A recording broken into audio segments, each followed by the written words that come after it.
They told me the minimalist life would set me free. I believed them. When I left the city, burned out and broken, I bought the smallest house I could find. 2 rooms, 1 window, a kitchen barely big enough for one person to stand and breathe. It sat at the end of a gravel road in a town that didn't ask questions. Perfect. I needed quiet. I needed simplicity. I needed to feel like my brain wasn't constantly expanding like overproof yeast in a warm jar. For a while, it worked. I donated everything I owned. Clothes, books, art. I deleted old photos, wiped the digital clutter. I pared myself down until I felt like I weighed almost nothing. I breathed in white walls and empty corners. I sat in silence. No distractions. No complications. But that's when I started to hear it. Not a voice. Not at first. More like a texture, a hum in the air, a thrum in the floorboards. It pulsed from the cracks in the ceiling. It whispered in my ears when I stared too long at the unbroken lines of my living room. Something was displeased. Or hungry. Then one morning, I woke up to find a velvet chair in the corner of my room. I didn't buy it, didn't carry it in. But there it was, crimson, gold trim, the kind of luxury you only see in royal mansions or antique shops run by ghosts. It smelled like forgotten perfume. The next day, a chandelier appeared above the kitchen table. Then a stack of books with ornate covers, titles in foreign languages I couldn't read. It didn't stop. Lampshades made of peacock feathers. Portraits of strangers in gilded frames.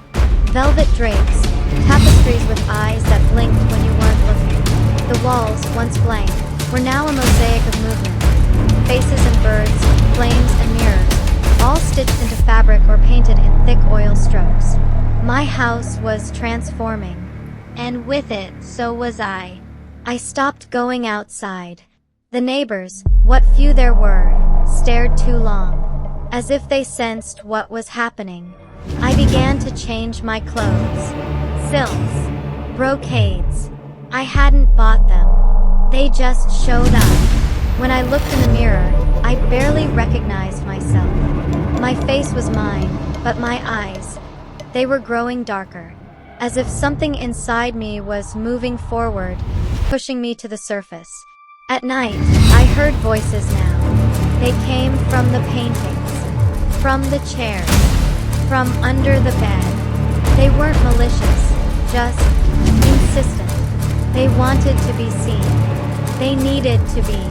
Maximalism, they said, was gaining traction again. The era of less had expired. You stripped us away, one voice whispered through a mirror as I brushed my teeth. But we never left.